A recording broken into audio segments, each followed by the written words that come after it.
Hello, c'est HR, votre chroniqueur. Alors aujourd'hui, je viens de voir le film Furiosa, le premier spin-off de la saga de George Miller, Mad Max. Forcément, je vous fais mon retour. Mais avant cela, n'oubliez pas, ceux qui ne sont pas abonnés, pensez à le faire et surtout pensez à la petite cloche pour les notifs. Let's go! Ténèbres.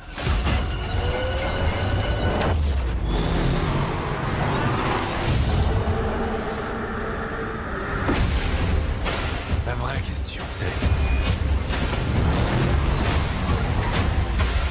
As-tu le pouvoir de devenir un mythe?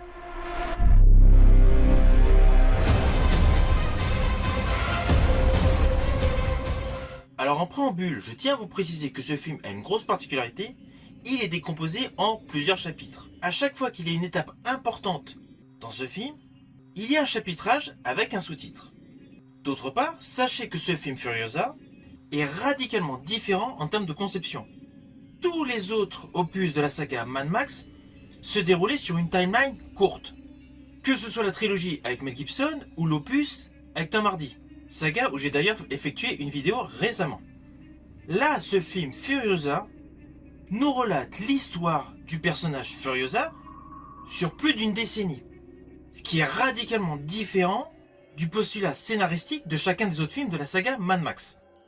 Et je rajouterai qu'après avoir vu le film Furiosa, vous pouvez très bien prendre plaisir à revoir le personnage Furiosa dans le film Mad Max Fury Road, où ce personnage était interprété par Charlize Theron. Mais là, dans ce film, le personnage de Furiosa est interprété par Anya Taylor-Joy. Mais d'ailleurs, dans le film, ce n'est pas la seule à interpréter le personnage de Furiosa, car nous découvrons Furiosa parce qu'elle était toute jeune. Alors côté scénaristique, n'oubliez pas que dans Fury Road, le personnage Charlize Theron, donc, qui interprétait Furiosa, espérait rejoindre la Terre Verte.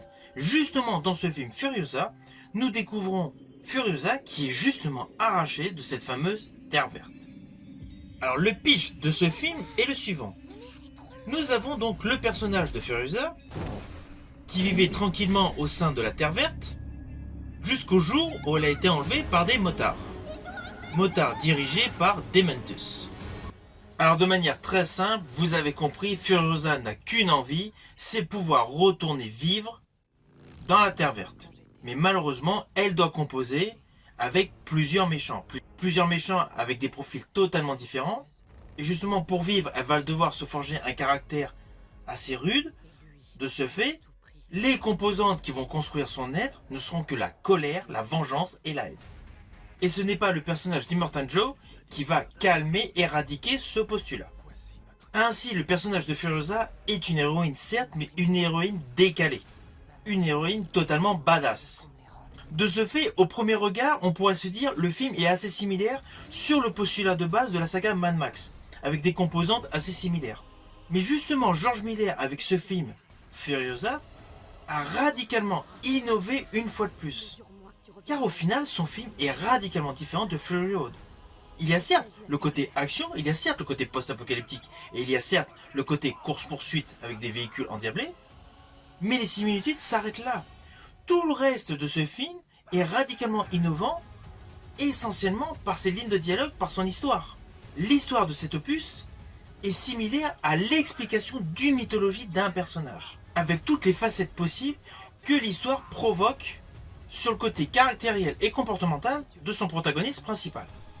George Miller, avec ce film, réussit un vrai cocktail de genre en mélangeant l'action et l'émotion. L'émotion qui était pratiquement absente de la totalité du film Fury Road. Là, dans ce film, l'émotion est multipliée par 100. Et cela n'empêche pas que le spectacle est étourdissant. Comme George Miller a réellement le sens du montage et des plans séquences, sa virtuosité de cinéaste apporte une plus-value supplémentaire à ce film où la narration abonde à plusieurs moments dans le film. En ce qui me concerne, j'estime que ce film Furiosa, nouveau film de George Miller après 9 ans d'absence, oui car Fury Road est sorti il y a 9 ans, ce nouveau film est l'un des meilleurs de l'année pour le moment. Une fois de plus, George Miller a réussi à se surpasser tant sur le côté visuel mais également sur le côté scénaristique. Son blockbuster est une pure réussite. Et la composition d'Anya Taylor-Joy est bonne. Pourtant, au début, j'étais assez sceptique sur le choix de l'actrice, car même si je l'avais appréciée dans Split, j'étais un petit peu circonspect sur le côté badass qu'elle pourrait avoir. Eh bien, au final, son jeu est extrêmement bon. Anya Taylor-Joy colle parfaitement. On la sent totalement investie dans cette origin story sur le personnage de Furiosa. À ses côtés, nous retrouvons Chris Hemsworth, habitué à des rôles physiques, à des rôles d'action, je pense principalement à la saga des Thor, ainsi qu'à son diptyque Extraction. Move fast, stay low. Kid, you trust me? No. Good.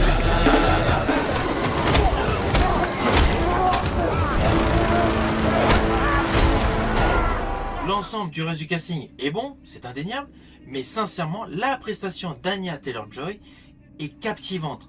Son jeu est tellement bien interprété qu'en fait, elle capte totalement l'attention du spectateur. Je préciserai même que pour beaucoup de plans séquences, pour beaucoup de scènes, elle éclipse totalement les autres acteurs.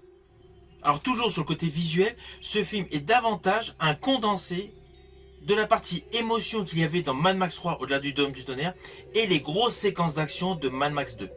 Furiosa, tout en étant donc un préquel au Mad Max Fury Road, fait énormément de clins d'œil en termes d'idées et de conception pour tout ce qui est scène de cascade à Mad Max 2. D'ailleurs, n'oubliez pas de me dire en commentaire quelle scène d'action vous avez préférée en fonction des différents opus de la saga Mad Max. Alors attention à ce que je vais dire, cela s'apparente à un spoil, mais c'est plus par rapport à des détails visuels que j'ai appréciés. Et justement, je vais vous relater 2 séquences que j'ai particulièrement appréciées. Alors la première concerne l'attaque d'un camion. Un immense camion citerne est attaqué. Et outre le fait habituel de voir des attaques par le biais de motos, voitures, camions, dragster, là il y a un côté innovant, c'est qu'il y a une attaque avec un ULM. Au sein de l'ensemble de la saga Mad Max, c'est totalement innovant. Et le côté visuel de cet ULM, au cœur même de tous ces framboisements de moteur, j'ai trouvé ça très bien fait. Et l'autre séquence que j'ai appréciée, c'est la vision de manière aérienne de l'Interceptor, le fameux véhicule de Mad Max. C'est assez fugace comme séquence, mais c'est un clin d'œil que j'ai particulièrement aimé. Vous voyez, ce n'était pas du tout un spoil de folie, c'est vraiment un côté visuel qui ne nous gâche en rien l'histoire de ce film. Ceci dit, je vous invite à rester durant tout le générique de fin, comme cela vous assisterez au raccord parfait avec le film Mad Max Fury Road. Mais pour retrouver les siens, Furiosa osa défier le monde.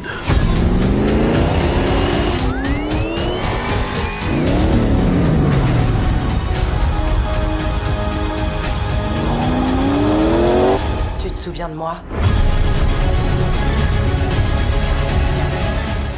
Alors au final, bien évidemment, c'est un film que je vous invite à découvrir.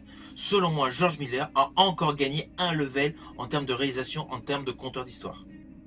Je rajouterai que si vous avez la possibilité, c'est mieux de le découvrir en format IMAX. Si vous avez aimé ma vidéo, n'oubliez pas, petit pouce vers le haut, pensez au partage. Quant à moi, je vous dis à bientôt pour une prochaine vidéo.